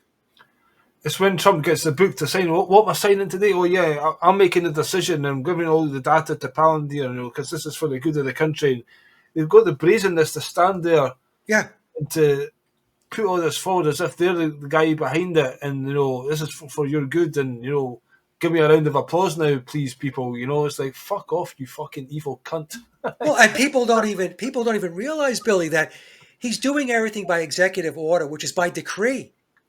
You might this is dictator stuff. This is tyrannical. Yeah. The United States Congress has been relegated to I don't even know why show up for work. Why? Because nothing is going on in the legislature. Everything is being decreed top down from the executive branch. So, and you got the knuckleheads in the MAGA movement that just eat, breathe, and shit Trump. And they think, well, I'm glad it's going this way because otherwise nothing would get done. They don't realize that you don't understand, stupid. If he's doing it, the next guy that's going in is going to do it. And the next guy, you may not be your guy, and then you're going to be like, this shouldn't be allowed. Well, hold on a second now. It was perfectly okay when he did it. And now you got a bone to pick because the guy you didn't vote for or the guy that the next guy that they selected to sit in the Oval Office, who you don't like, is doing it. See, people can't put anything into perspective. They can't understand at a higher level what the fuck is going on. Everything is at this low level, you know, way of looking at things and Yeah. interpreting things. It's like my team versus your team, red team versus blue team. Yeah. It's just absolutely insane. It is. It's frustratingly and goddamn annoying to watch it play out. And Yeah. because we always thought, America, they've got the guns and, patriotism, and there'll come a time when they will stand up against the tyrannical, and then, Trump gets in and then he basically does the COVID thing and everyone gets vaccinated and then he gets a second term, but he's just tried to kill everyone. And they Right. still hold him in high regard for that. And he even says, these people, we saved a lot of lives during Yes. the COVID. They still claim that as a victory. Yeah. It's like, fucking hell. And he cut some kind of deal. He cut some kind of deal. Trump RX with Pfizer. Did you hear about this? No. I Oh, just yeah. yeah. There's some kind of deal that he cut with Pfizer. So he's totally in bed with the pharmaceutical companies. He's never apologized for the debacle of COVID and how many people were injured and died because of it. He makes up numbers as far as how many people were saved. It's a complete farce. It's a total farce. But large segments of the population, they believe him. They take It's it to like the bank. another thing I learned recently was AstraZeneca in Latin means road to death.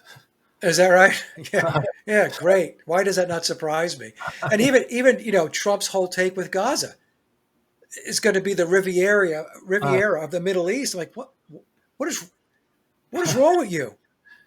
But that's justifying the mass slaughter of many people and moving them out of their homeland. Yeah, And yeah. then I mean, apparently they're going to build like a digital, like a smart city type thing going on there. Just the same as recently they announced Jamaica and Kingston was going to be a smart city, and now they've got some geoengineering to flatten that yeah, quite yeah. conveniently. Oh yeah, yeah. I mean, look, humanity is humanity is so fractured and scattered with the level of understanding and so much apathy and just so much ignorance that this thing is like I don't know how we get out from under this. To be honest with you, I'm not trying to be a Debbie Downer here, but you also want to be a realist and look at it and say, how does this get fixed? I mean, can it be fixed? Well, And this is that's the do you question. actually think that this reality we live in is this? I mean, I think there is a sacred element to the earth, and it's life. I mean, and Yes. there's goodness here, but it seems to be is there cycles of we hit a peak of consciousness, and it's just like it has to come down a while, and some people talk about Satan's season or something like that. Yeah. And then humanity, it's like a school for growth. And some people say you talk about that as bullshit. Just look at all the horror going on here. There's no need for it, and Right. quite probably there isn't. That's why me and you're speaking out to try and do our bit. But you really think you're pissing in the wind most of Yeah. the time, because this what can this place be saved? Are we here to kind of save ourselves so we don't come back into this reality? Is this almost like Lucifer's realm? This physical, like Paul Hicks talked about it, manager energy condensing at a slow vibration, Yeah. whereas our souls are vibrating much higher, and we're not the physical thing, but we maybe choose to come here Yeah. To experience to it. experience thing, but I it tell could be a people better experience. I tell people we come here as souls to experience what it's like to be detached from source. Yeah. So that's exactly what this realm is all about, being detached from the divine, from source, from God, the creator. That's what it's about. So how does that feel? Does that feel good? Does it feel good not to be connected to the divine? And if we go to Dante's Inferno, I look at this place, I think to myself, I think this is purgatory. Some people would say, oh no, it's hell. It's the depths of hell. I said, I don't know about that, because there's still a lot of love in the world, with the people in our inner circle, our spouses, our partners, our friends, our pets. Like my dog Charlie, who passed away recently, I loved him unconditionally. So you have that aspect, and clearly there's love, but mixed in with all that love is all of this darkness and this evil that we have to interact with on a daily basis, and there's no escaping it. Some people are like, oh, I prefer not to have to deal with that. Look, if you've got to go to work every day and you got to pay taxes, and and you're in debt, I have news for you. You're in the system. You're interacting with it. Yeah, this is what gets me. Like, I work 4 10 hours days a week, and you just get to the end of because like 2 on, 1 off, 2 on. The day I'm off in the middle goes dead quick. Then I've got 2 days, and you think, oh fuck, thank fuck, 2 days, and then you're knackered in your body. Like, I had to go for a wee nap before coming online today because I'm not exhausted. I've had a full night's Yeah, sleep, I still need another nap, and now tomorrow I'll feel a bit alright. But you're already thinking back to the grind the next day. You get that thing like week, you're week all week, and then at their weekend at the right. end of the week, and Yeah. then you've got you're morning because it's like fucking, you Yeah. know. Yeah. Well, I remember when I was in the corporate world, I was working a lot of hours a week. I was working 50 to 60 hours a week. And let me tell you something, I'm sure it's a lot worse now, but back then, you know, it used to start off where they would say that there was a separation between your personal life and your work life. So, they respected the individual's personal life, and work was work, and your personal life was your personal life, and there was no mixing of that. And they respected the fact that you had a personal life and you had a family and you took vacations and stuff like that. Yeah. And then it became work-life balance. So Uh-huh. that's Yeah. their way of saying, well, we're kind of blending it now. So your life is your work and your work is your life, but try to balance it so you don't get too fucking stressed out, right? We don't Uh-huh. want you having a heart attack on us during you're working on this particular project because we really need you to deliver it. So please stay alive. And then it became then it became work life integration. Then they just flat out came out and said, nope, it's integrated. Your life is work, your work is life, and you're always on call. Yeah, this is the thing. These mobile Always phones, on call. the convenience of the mobile phone, and now we're never away from it. So people can get called anytime, and even like during the day, when you're out, say I'm a postman, but that phone's there and they can contact you. Where in the past, you were out, Yeah. you know. Some people these days are actually going back to the old phones, like text or call me, and I think your life would be a lot because you're spending the days just checking your Facebook or checking this, and it's just, you know what I mean. It's like your mind's getting pulled out of reality, and I took all that shit off my phone. There's no Facebook. I mean, I haven't had it for a long time. There's no Messenger. I've never had Instagram. I don't have TikTok because, Billy, you're absolutely right. If you've got that, if you have those apps on your phone, you're going to start scrolling, especially if you have a lull in your day, right? Let's just say, I know if I go to go get a haircut, I have to sit there for a couple of minutes until Aye. a chair frees up. And so years ago, people would sit there, they'd pick up a magazine or they pick up a newspaper and they would just wait. Now they do this, yep, right? Even when I go to the gym, people will work out and they're sitting on, the bench press, and they do a couple of bench presses and then they aye, take out their phone. They go, aye, I'm looking, what the fuck are you doing? aye. Or they You set know? the thing up in the running machine so you can put your phone in and stuff like that. Yes. Holders everywhere so you're never away. You can put Yes. your phones in and watch a YouTube video or Yeah. in People would talk. Remember years ago, they were saying, "Oh, they're going to insert a chip," and like, "Oh, they're not going to insert a chip in me." Yeah, you got a chip. It's called this thing. Okay, yeah. that's your chip because this is everything. Well, again, When this you whole think, digital ID they're bringing in, it requires us all, we all buy a phone, we're all paying for the service. yeah, Even in modern cars these days, they're actually making it, if you want to listen to streaming music, you have to pay a subscription. And if you want to use a GPS, you're paying a subscription. So it's turning into that subscription model, but we're paying for our own slavery and our lives are becoming worse because of it. and You by the know, way, these new cars today, and actually going back a number of years ago, they're tracking everything. They yeah, are rolling surveillance machines. yeah, People have those screens. I don't have that. I have a 2005 Lexus. My car's 20 years old. And I intentionally want my car that way because it doesn't have any of that stuff in it. And it runs great. It's in great shape. I love it. That's what I'm going to ride with until the wheels fall off. But all of these people that have all of this technology in their car, those you've seen them, the big screens, all of Yeah. this stuff, it's all surveillance. It's surveilling you every which way from Sunday. If you've got one of those in the United States, you have toll roads, and then they have these devices that you stick on your window. So there's no more toll booths. What happens is it reads the transponder that's Right. stuck on your window. Yeah.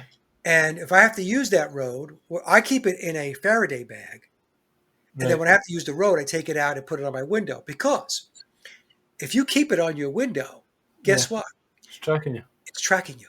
Even Uh, when you're not on that toll road, it's uh-huh. tracking you. Yeah. And it's everywhere. It's everywhere.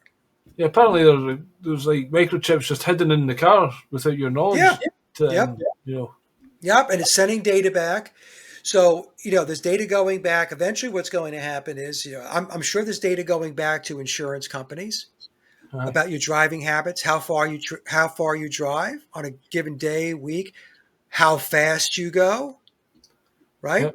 Because then what's going to happen is now they're going to have tailored insurance rates. They're going to say, Aye. well, Dave, based upon the data that we've got from your car over the last 6 months, we Aye. see that you exceed the speed limit on every single road by at least 10 miles an hour. Aye. And you're driving, 20, 30 miles a day going to work or whatever. So your insurance rate based upon your poor driving habits, Aye. right, Aye. and your carbon footprint is Aye. going to be this, right? So they're going to just tack a big number on Dave. Yeah.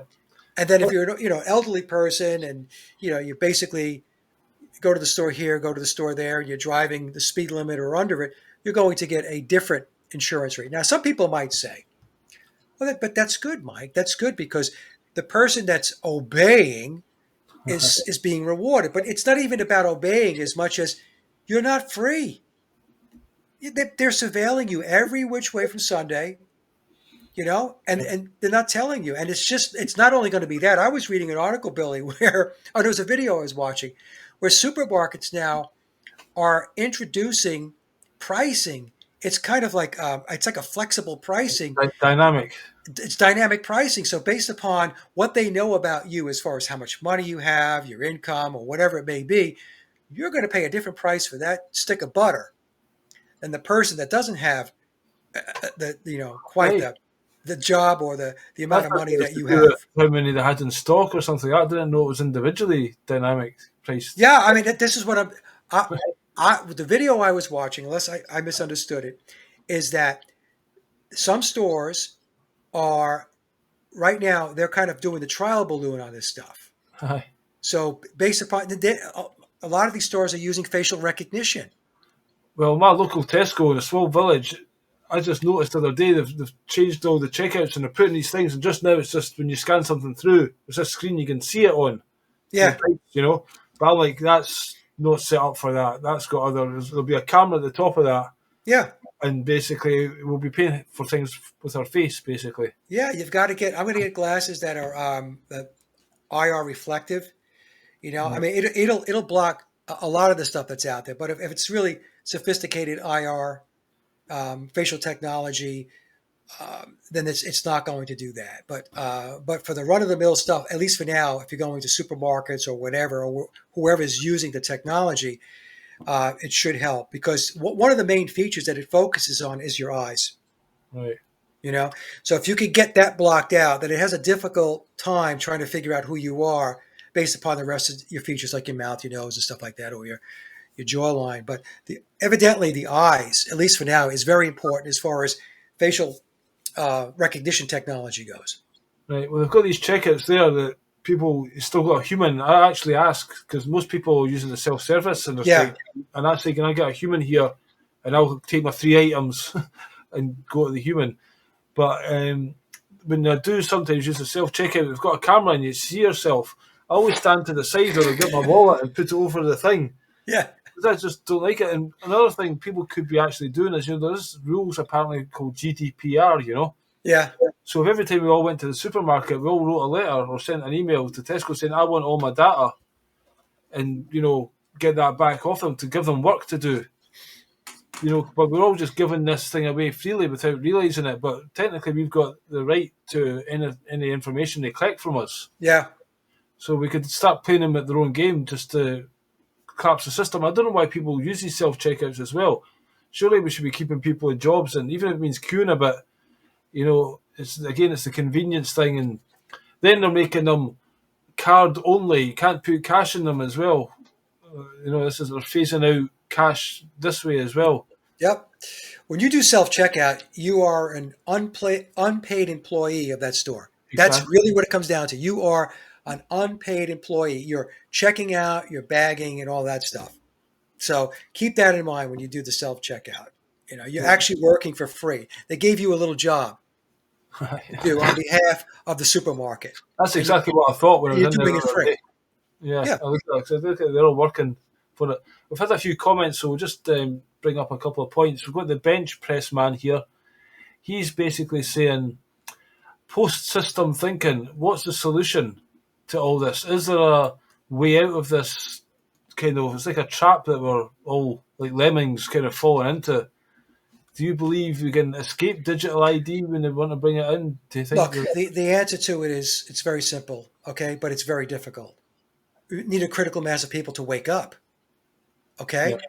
And so that's not happened. And do I think that's ever going to happen? I don't know. I doubt it. And like I said, I hate to sound negative about it, but just look at COVID as an example. Like if you didn't wake up during COVID, if you didn't realize that there was a worldwide psychological operation taking place, Yeah. then I don't know what to tell you. Right? So, and trust me, the deep state learned a lot from that. They're like, okay, so how many people as a percentage of the total population actually got it? Oh, Yeah. that's it? Okay, fine. Keep going. Right? Yeah. So that's what has to happen. Now, my approach, people, I've been asked this question before, like, oh, you guys are just talking about the problems, where are the solutions? Well, I actually come back to these people and ask them, what is your solution? You're asking me what my solution is. What's your solution? And if you have a solution, where are your platforms to express what it is that can be done? Now, my take on it is that this is an individual journey, and I come from the school of thought, it's evolved over time, that this realm, this reality is operating exactly the way it's supposed to operate. And it is a school that is for the purposes of developing your soul. So it's soul development. So the soul incarnates here to experience this realm and this reality, all of the light, the dark, the binary aspects of this reality, and to learn from it. And to the extent that you learn as much of the truth as you possibly can, the next time you have to incarnate, you're going to have a different experience, a better experience, because you're not going to have to come back to a reality like this where there is so much density and darkness and all that stuff, right? So that's how I approach it. Have you got any If thoughts about what they call the mark of the beast and taking the microchip or the digital ID? To me, it's almost like an end game choice. It's like, do you want to live outside the system, or are you going to accept the beast as your master? And how can you even live outside it? the other aspect of it too, Billy, is you're right. But the other piece of this is, let's say all this stuff rolls out, right? How do you live your life, even if all of this stuff is in place? You have two choices. You can just comply and be a robot, right? Or you can resist and have your life to be very difficult. So those are two choices that people can make. The third choice would be that you are in this system, but you look to avoid as many of the traps as you possibly can. You're not going to avoid all of them. Remind me to go back to free will. I'll talk about that because it plays into that. And you try to live your life as happy and as fulfilling as you possibly can by engaging with and interacting with your friends and family, having a community, and going about it that way. Okay? And that's just another way of doing this, because in this reality, we don't really have free will. We have pseudo free will. And people will argue with me, say, no, we have free will. What do you mean we don't have free will? Look, here's an example. I want to live free and I don't want to pay taxes. I don't want to pay taxes. So if I had free will, true free will, I would not pay taxes and I'll stop paying taxes. And if I don't pay taxes, I don't want to go to jail. So my free will is no taxes, no jail. Well, if I don't pay taxes, what's going to happen? Are they going to say, oh, you got free will, Mike. Don't sweat it. You figured it out. No, they're going to put your ass in jail, or they're going to put you through the legal ringer to make sure that you get punished. So that's what this reality is about. You don't really have free will.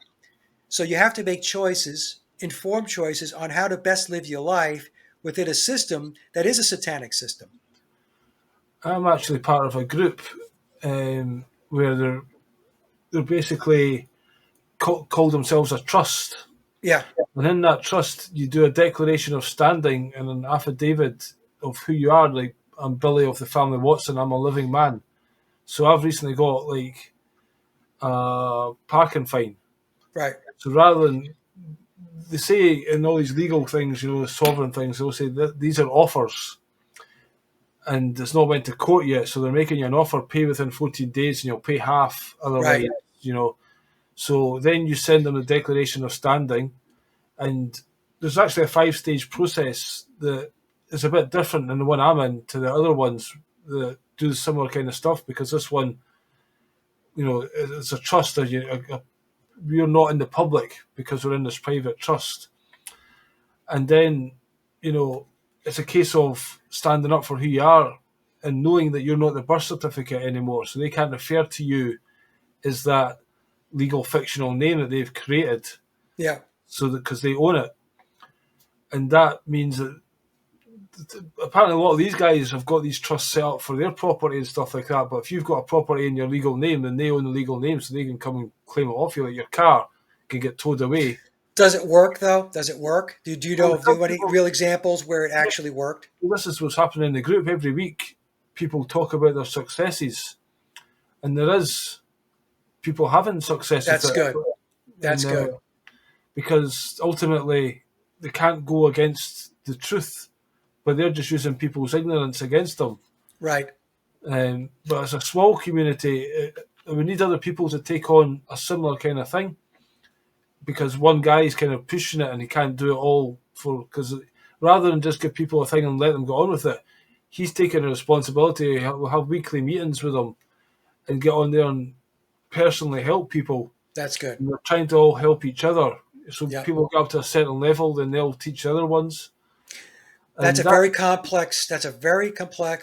But this is about us raising our consciousness, Yes, as part of that right. and becoming sovereign, and this is taking responsibility. Right. So again, if we all started to do that instead of going to the football and these other things that we do, right, pass our time and waste time, if we started investing in ourselves and our own sovereignty, therefore we can supersede their game because it's essentially a game, the chessboard. They're playing the game, not telling us the rules, but if we learn the rules and we take back our movement on the chessboard rather than just checkmate every time, then maybe that is almost the dark side's purpose, to push us down that much that we say fuck it and we have to grow and expand and learn. Right. Otherwise, you're just going to have your face ground into the sidewalk. Yeah. No, stuff like that is great, and I agree. But that's not really a but it is a but. The people who are teaching have to really, really know the subject, because there was a period of time going back about 10 years ago where the sovereign man movement was very popular. Yeah. And there was a lot of information that was circling around in social media and on YouTube especially. And it got a lot of people into trouble because there was information that was being disseminated that wasn't really good information. And so when people took it to the bank and they actually would go to court and try to apply what they thought they knew, they wound up getting in a lot of trouble. In fact, I remember a couple of these guys that were in the sovereign movement So Dean Clifford. They got into big trouble. Dean Clifford, I think, was one. Was Dean? Yeah, right. Didn't he wind up in jail? Did, yeah. He wound up in jail. Another one would be Santos Bonacci. Santos is a smart guy, but he was he fought a good fight. I'll say that. But they throw Santos in jail. I think he did at one point, yeah. I think he did jail time. Yeah. So this is the thing.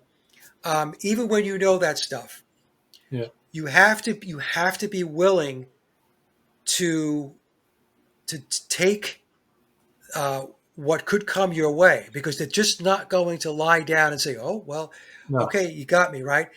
They're going to harass you. Yeah. They're gonna they might even put you in jail. They'll hold you in contempt of court. So you've got to go through this stuff. It's a process of trying to break your will. That's really what it comes down to. Yeah. But it goes back to what. But you're right though. If we can get the right people teaching the right stuff, this is what I was talking about before. We need real education to make people smarter about how the system is really supposed to work. But no, I agree. Stuff like that is good to know. And I used to follow a lot of that stuff. I applied it one time when I got a red light ticket, camera ticket. Mm. And I was watching this one guy, I forgot who it was. He was explaining that you have no contract with that Exactly. company. That's the None. point. Yeah. None. So you write them a letter and say, I have no contract with you.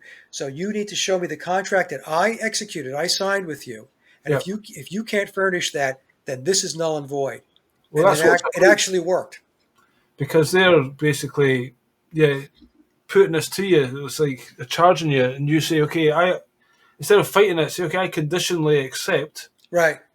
But give me the evidence. Right. Where's the contract that I signed? Where is this? Where is that? Right. And if you don't do that within 30 days, then I'll put you into dishonour. Right. Because in theory, these things are honourable, that's why they're the right honourable, blah, blah, blah. Well, Jordan Maxwell taught for years that when you enter the courtroom, you're entering into maritime admiralty law. Yeah. It's not governed by the Constitution of the United States here in the U.S. It's a maritime admiralty process, but you're not told that. But because this group tries to avoid even going into court because the courts are only can deal with corporations. Yes. And you, corporate fictions. A person's not a living man. Right. So again, you're picking up the birth certificate and they call your name, which is the name of the birth certificate, and you answer to it. Well, then they've got jurisdiction. That's right. That's right. You go into their dock. There's actually an episode of Happy Days that basically somebody explained. I can't remember who it was, but they showed this episode. It's kind of a mock court setup, and there's lots of lessons in it that were kind of teaching you in a kind of entertainment way, even to the point where he said, look, Fonzie, he puts his hand on the judge who's sitting higher, and that brings him into the same plane. Right. Because otherwise they're sitting in a higher plane, so they don't even actually have to listen. That's right. That's right. Tricks like that they do. Well, one way to easily identify what's going on is, let's say you get a piece of mail and it's addressed to you, but it's, let's say Michael Williams. It'll be capital M and then lowercase ICHAEL, Williams, capital, W, small case ILLIAMS. So it's not in all caps. So when they send you a piece of mail and that piece of mail says, hey, would you like to get a credit card from us? We'll issue a credit card. So what they're doing is the piece of mail is actually coming to the actual real person. Yeah. Right. And then once you sign on the dotted line and you say, oh, yeah, send me that credit card. Now you've contracted with them. Now the next piece of mail you get from them, your name is in all caps. Hey. Yeah. And the card itself has got it in all caps. And the card itself. That's right. Driver's licenses are the same thing. Yeah. So, this is all stuff that I was taking a look at many, many years ago. But the other thing too, Billy, is, we only have so much time to get so many things done in our life. I was going to say, yeah. So you really have to pick and choose your battles, right? I said before, there's different ways to approach how you want to exist in this reality. You just want to comply and obey to everything. Fine. Knock yourself out. Do that. You want to resist all the time and just live your life basically to a point where it's always disrupted, Yeah. fine, that's your choice to do that. However, there is a middle road where you pick and choose your battles. I have chosen the middle road. I will pick and choose my battles. There are some things that I look at and say, look, I've only got so many years to live, okay? And I'm not going to be in a perpetual battle all the time, every single moment of my life, every day. So there's some things I'm like, fine, that's fine. I'll go along with that. And there's other things that I won't. Yeah. You That's know, because you're working. Well, most people are working a full-time job, and then you're tired, as I'm saying. You've got a couple other things you want to do. How have you got time to study the law and get right, deep into it? Because although you can go along with templates or do this or that, when they're at your door, you better know what you're talking about, or don't, first of all, don't even open the door to them, but you have to know things like that, otherwise they've got all these entrapments, all these ways they can pull you right. into their jurisdiction, and it just takes one thing, and then they're on you. Well, the other thing too is there are many things that you as an individual cannot change. So the only way it could change, it has to change via a critical mass, right? So if you're a lone person and you don't have critical mass with regard to a particular issue or concern, then you're going to be whacking your head against a brick wall and you're just going to walk away with a bloody head and a massive headache, right? Yeah. So you have to decide, do I fight something like that when I know that as an individual, I'm not going to win this? Or do I fight battles where as an individual, I know I can win? That's how I approach it. And it's a balancing act. It's not a perfect system, but you also have to live your life so that you do have fulfillment and happiness in it, and not always have your head submerged in the darkness, because that's just going to fuck you up psychologically, emotionally, mentally, even physically. Yeah. And I don't plan on living my life that way. I never have. I've got my friend Noel here. He's basically talking about, he was in the London recently where there was a protest against the digital ID. Now I was speaking out of a lot of protests for the COVID thing, and I was trying to educate people, and I was hoping that could be the chance. We can educate ourselves and take Yeah. this away and study this. But you found it was very difficult to get people again to go and look and stuff and research, because maybe they are NPCs to a lot degree, or they're not fully awake and just put their head above the parapet kind of thing. Do you think that these protest marches can do any good? Do you think? I certainly think there's more resistance to the digital ID than there was with COVID. I think people are a bit more aware that this is a bit more.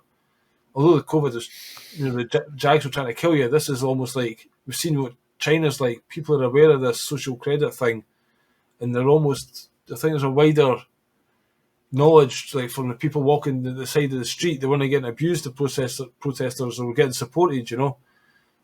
Again, mass numbers, mass resistance. But then if you try to get a platform and build up people to then, I can't stand the police. Why do they want to serve these elites? But you'll find these goons at your door, and they'll find a way to bring you down. It's almost like they're experts at just stopping any potential growth or whatever. Yeah, I think protests have a place, but I view them as a temporary stopgate. So, in other words, if there's a huge mass of people protesting something, they will back off. In all likelihood, they'll say, "Okay, let's just back off." And then what'll happen is, once they back off, the protesters will declare that they won or they had an impact. Well, they didn't get their way. They pulled that off the table. And so then what happens is 6 months, a year and a half later, they introduce it again, and they might change it up a little bit. They might have a different narrative around it. Maybe there was a false flag or some staged event that now backs up the reason why we need to have this. And then they go at it again. And see, what they know is that people have lives. So they can't spend all of their time in the street protesting every waking hour of every day, of every week, of every month, for every year. So eventually what happens is people just, I don't want to say they give up. They have things to do in life. Yeah. so that there can't be this perpetual presence of 10,000 or 100,000 or a million people in the street. And they know this. The deep state knows this. The controllers know this. So they just wait for the moment when they see that the wind has been taken out of the sails, and then they push it forward. So here in the United States, they'll push a lot of legislation through the Congress whenever it actually does something. They'll do it over holidays, over Christmas and New Year's, Thanksgiving, or whatever, because they know that the level of attention being paid to whatever it is they're doing is very low. So they'll push things when they see that people are worn out or tired or fatigued. That's why a lot of times they play these narratives over and over and over and over again. It's like the whole Epstein thing, right? The Epstein narrative. They beat the living crap out of that because they knew at some point there would be Epstein fatigue. And people would say, oh, I can't talk about this anymore. It's all fucked up. We know what's going on. These people are evil, but, I've got to move on. I got a family. I got kids. I got a job. I got whatever I got to do. And that's, so they will beat narratives into the ground to create that fatigue. And people just basically walk away. They become, indifferent. In the UK, whenever they do a protest, it's always on a Saturday. Then they go to Parliament, but there's nobody there. They're all at home, Yeah, right. And also in Turkey, like they had the situation where there was a challenger to Erdogan, and he never had to be a politician or to get presidency or whatever. You needed to have a university degree, and this guy was challenging him. So what Erdogan done was he rescinded his degree. He just says you've not got that anymore. Yeah. And put him in jail. So thousands of people were like, "Fuck this! We're supporting this guy." And there's mass rioting and protests. First of all, in Istanbul, Ankara, and all across the different cities. This went on for about 5-6 days, Yeah. and they were really going at it. But as you say, eventually it just dissipates out, and life continues as normal. In the meanwhile, people have been water cannoned and the rest of them grabbed and put in jail and all the rest of it. And if that didn't get them out, then what the fuck will? See, the problem is the fuckers that are driving the agenda, that's their job, right? So when they go to work every day, their day is to drive that agenda. That's not our job. Our job is we have jobs, we have families, we have kids. So we have to etch out the time in order to participate in protests and do whatever it is that we feel we need to do to push back against this thing. These assholes do it for a living. And that's their big advantage. That's why they're able to create that fatigue factor. They go to work every day, but every day they go to work, it's like, my job is to fuck with you. That's my job. So, okay, going to start right now. And but that's not how we live our lives. We don't want to walk around fucking with people all day. I do think it's becoming more like an agenda. As you said there with Trump, he's not going to the House of Congress or whatever, and Keir Starmer, he'll get lots of he'll like backbenchers or people in the cabinet will resign because they just make it, if you don't follow us, you get whipped, and you get the whip, and it's just like, it's just one guy who's made this deal with Davos or whatever. Right. He's now setting the full agenda, where in the past it was, in theory, these guys are representing you, so you had your voice in the Houses of Parliament and there would be a vote on it, but now they get told what to vote to pass certain things. Yeah. And it's more and more against centralised power, even in those positions, Well, here in the United States, there's no question that our Congress is, the vast majority of it is completely compromised. Yeah. The surveillance state has got stuff on these guys and these gals that is keeping them in line. Okay. The perfect example that I like to bring up is I think Robert Kennedy, RFK Jr., I think at his core, he's in the right place. Okay. I'll just say that I don't think he's an evil person. I know some people are going to disagree with him. I'm just saying, but he's owned. Well, right? he's always back and we know that when Rabbi Shmuley came out and made sure that he reined Robert Kennedy in.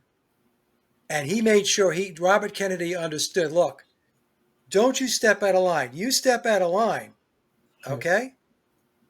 We've got the goods on you, Bobby. So you're gonna have some room to put on the puppet show, but you're not going to have the room to do anything to make any significant changes. You're just not going to be able to do that.